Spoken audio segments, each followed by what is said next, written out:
ବର୍ତ୍ତମାନ ଦେଖ ମୁଁ ତୁମକୁ ଦେଖୁଛି ଗୋଟେ ପୁରୁଣା କଏନ୍ ଦେଖ ହଉ ପୁରୁଣା କଏନ୍ ସେ କଏନ୍ ଟୋଟାଲ ତୁମେ କେହି ଦେଖିନଥିବ, କିଛି ଲୋକ ବି ଦେଖିଥିବେ, ଛୋଟ ପିଲା ବି 15-18 ବର୍ଷର ପିଲା ସେ କଏନ୍ ଦେଖିନଥିବେ। ବର୍ତ୍ତମାନ ଏତିକ କଏନ୍, ବର୍ତ୍ତମାନ ଏ କଏନ୍ ଗୁଡ଼ାକ ଚଳୁନାହିଁ କହିଲେ ଚଳେ, କିନ୍ତୁ ଚଳୁନି ତ, କିନ୍ତୁ ଚଳିଲେ ତାର ଭ୍ୟାଲୁ 3 କୋଟି ଟଙ୍କା ହେବ ବୋଲି ମୁଁ ଭାବୁଛି।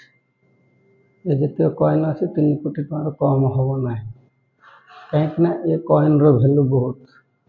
ମୁଁ ସବୁବେଳେ କୁହେ ଆଗ ଜିନିଷ ସବୁବେଳେ ଭ୍ୟାଲୁ ଥାଏ ଅଧିକା, ଏବେ ଜିନିଷ ଭ୍ୟାଲୁ ସବୁବେଳେ କମ୍। ମୋର କହିବାର କଥା, ଆଗେ ଯେଉଁ ନୋଟ ଆସିଥିଲା ବର୍ଷ ବର୍ଷ ଧରିକି ଦେଖୁଥିଲେ ବା ୟୁଜ୍ କରୁଥିଲେ, ସେ ଚିରୁ ନଥିଲା।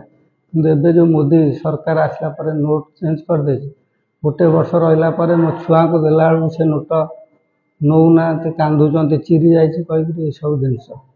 କିନ୍ତୁ ଆଗ ପଇସା ଗୁଡ଼ାକ ବର୍ତ୍ତମାନ ଯେଉଁ ଟଙ୍କିଖିଆ କଏନ୍ ବି ଅଛି, ସେ ପ୍ରାୟ 5-10 ହଜାର, 15 ହଜାର, 25 ହଜାର, 50 ହଜାର ଏମିତି ଛୋଟ ବଡ଼ କଏନ୍, ବଡ଼ 5 ଟଙ୍କିଆ ଏସବୁ ଜିନିଷ ତୁମେ କେବେ ଦେଖିନଥିବ। ହୁଏତ ଏଗୁଡ଼ାକ ଦେଖିବା କଥା ନୁହେଁ, ଲୋକ ବି ଭିଜିଲାନ୍ସ ଆଡ଼କୁ ବି ଗତି କରିଦେଇପାରେ। ତ ତଥାପି ୟୁଟ୍ୟୁବ୍ ଭିଡ଼ିଓ କରୁଛି ବୋଲି ଏ ଜିନିଷକୁ ମୁଁ ଦେଖାଉଛି। ଏଇଥିପାଇଁ କାହିଁକିନା ଏତିକ 5 କିଲୋ 200 ଗ୍ରାମ ଥିଲା। ତ ଏ ପୁରୁଣା କଏନ୍, ସବୁ ଯାକ ପୁରୁଣା କଏନ୍ ବର୍ତ୍ତମାନ ବଜାରରେ ତୁମେ ଦେଖିପାରିବ ନାହିଁ, ସେ କଏନ୍ ଦେଖିନାହ। ବର୍ତ୍ତମାନ ଯେଉଁ କଏନ୍ ଦେଖୁଛ ସେ କଏନ୍ ବର୍ତ୍ତମାନ ସେ ଜିନିଷ ନୁହେଁ।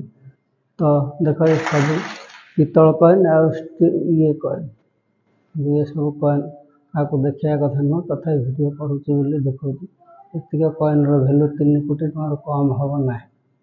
ତ ଇଏ ପାଖରେ ପ୍ରାୟ ମୋ ପାଖରେ ରହିଲାଣି 25-26 ବର୍ଷ ହେଇଗଲାଣି।